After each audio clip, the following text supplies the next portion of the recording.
مفتی صاحب کیا عقیقہ قربانی کے حصے سے انجام دے سکتے ہیں؟ دیکھیں عقیقے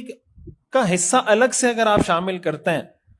عقیقے کا حصہ الگ سے شامل کرتے ہیں تو قربانی کے جانور میں عقیقے کا الگ سے حصہ شامل کیا جا سکتا ہے، لیکن یہ نہیں ہو سکتا کہ آپ کا ایک ہی حصہ ہے اور اس میں آپ قربانی کی بھی نیت کر رہے ہیں، عقیقے کی بھی نیت کر رہے ہیں، یہ نہیں ہو سکتا۔ پالے ہوئے جانور کے دودھ قربانی سے کتنے وقت پہلے تک استعمال کر سکتے ہیں؟ قربانی سے اچھا آپ کوئی جانور اگر خریدتے ہیں نا، اصول یہ بنیادی طور پر کہ قربانی کا جانور جب آپ خریدتے ہیں آپ اس سے کوئی نفع نہیں اٹھا سکتے۔ نفع نہیں اٹھا سکنے کا مطلب یہ کہ آپ اس پہ سواری نہیں کر سکتے، آپ اس کا دودھ استعمال نہیں کر سکتے، کوئی بھی نفع اس سے نہیں اٹھا سکتے۔ اس لیے قربانی کا جانور خریدنے کے بعد اگر مثال کے طور پر دودھ ہے اس کا اور وہ دودھ نکالنا ضروری ہے، نہیں نکالیں گے جانور کو تکلیف ہوگی، تو وہ دودھ اگر نکالا ہے تو اس کی قیمت، اتنی قیمت جتنا دودھ نکالا ہے وہ صدقہ کرنا ضروری ہے۔ تو اصول یہ ہے کہ قربانی کے جانور سے کسی بھی قسم کا نفع حاصل نہیں کیا جا سکتا۔ سمجھ آ رہی بات؟ بعض فقہا نے یہ بھی لکھا ہے کہ آپ اگر، ظاہر ہے کہ ہمارے ہاں جو قربانی کے جانور خریدے جا رہے ہوتے ہیں اس کو جو ہم چارہ کھلاتے ہیں وہ خرید کے کھلاتے ہیں، انہوں نے اس چیز کا فرق کیا ہے کہ اگر آپ چارہ خرید کے کھلا رہے ہیں تو پھر آپ اس سے فائدہ بھی اٹھا سکتے ہیں، لیکن اگر آپ چارہ قدرتی طور پہ وہ چر رہے ہیں تو ایسی صورت میں پھر جانور سے آپ فائدہ نہیں اٹھا سکتے۔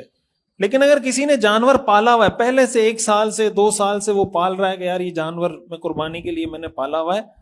قربانی کے دن سے پہلے تک آپ اس کا دودھ استعمال کر سکتے ہیں، اس سے فائدہ اٹھا سکتے ہیں، اس لیے کہ محض اس نیت سے وہ جانور متعین نہیں ہو جاتا۔ ایک تو ہوتا ہے نا کہ آپ خرید لیں، وہ الگ چیز ہوتی ہے، ایک ہے کہ آپ نے پالا ہے شروع سے اس نیت سے، تو پھر آپ قربانی تک اس کا دودھ استعمال کر سکتے ہیں۔ عید کی رات کو گائے یا بھینس وغیرہ نے بچہ جنا، پہلی بات کے اعتبار تو اسلامی مہینوں کا کیا جائے گا، یہ بات تو یقینی ہے، لیکن اصل مسئلہ مفتی صاحب ٹھیک 1 سال کے گزر جانے اور دوسرے سال کے عید کے دن قربانی ہو سکے گی یا نہیں، کیونکہ 1 دن کا فرق ہوگا۔ دیکھیں قربانی کے جانوروں کی جو عمر ہے نا وہ بھی سمجھ لیں، اس کا تعلق اسی کے ساتھ ہے۔ بکرا یا بکری 1 سال کا ہونا ضروری ہے، 1 سال میں 1 دن بھی کم ہوگا تو اس کی قربانی نہیں ہوگی۔ یعنی 1 سال کم ہونے کا مطلب یہ ہے کہ اس عید پہ آپ جس بکرے کو ذبح کر رہے ہیں تو وہ پچھلے عید سے 1 دن پہلے پیدا ہوا ہو، یعنی 10 ذی الحجہ کو ذبح کرتے ہیں نا، کم از کم 10 ذی الحجہ کو کرتے ہیں تو وہ جو جانور ہے وہ پچھلے سال 9 ذی الحجہ کو پیدا ہوا ہو، کم از کم بکری اگر 1 سال کا۔ اور گائے، بیل، بھینسا، اس جنس کی جتنی چیزیں ہیں اس کی عمر 2 سال ہونا شرط ہے، 2 سال سے 1 دن بھی کم ہوگا اس کی قربانی نہیں ہو سکتی۔ اونٹ کے لیے 5 سال کا ہونا ضروری ہے کہ اونٹ یا اونٹنی ہے تو 5 سال کا ہوگا تو اس کی قربانی ہو سکتی ہے، 1 دن بھی کم ہوگا تو قربانی نہیں ہو سکتی۔ اور جو دمبا یا بھیڑ، اس کے اندر بھی 1 سال،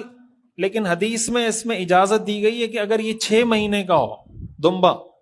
اور وہ اتنا صحت مند ہو کہ وہ 1 سال کا لگتا ہو تو وہ 6 مہینے کا بھی ہو تو اس کی قربانی کی جا سکتی ہے۔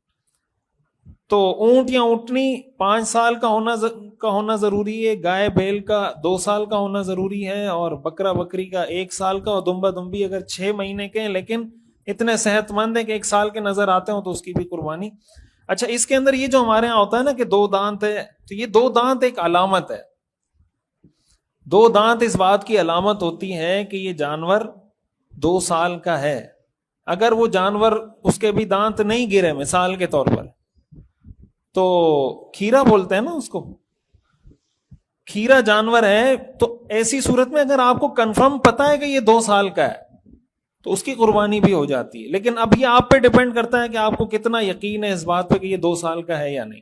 تو اصل اس میں دانت نہیں ہے کہ اس کے دانت گریں یا نہیں گریں، اصل اس میں مدت ہے، ڈیوریشن ہے کہ یہ پورے 2 سال کا ہے یا بکرا بکری یہ پورے 1 سال کے ہیں یا نہیں۔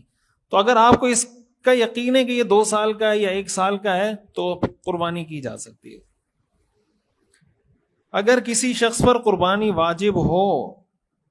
اور اس کے پاس قربانی کرنے کے لیے پیسے نہ ہوں تو ایسا آدمی قرض لے کر قربانی کر سکتا ہے؟ بالکل کر سکتا ہے، جب قربانی واجب ہے تو پھر قرض لے کے قربانی کر سکتا ہے۔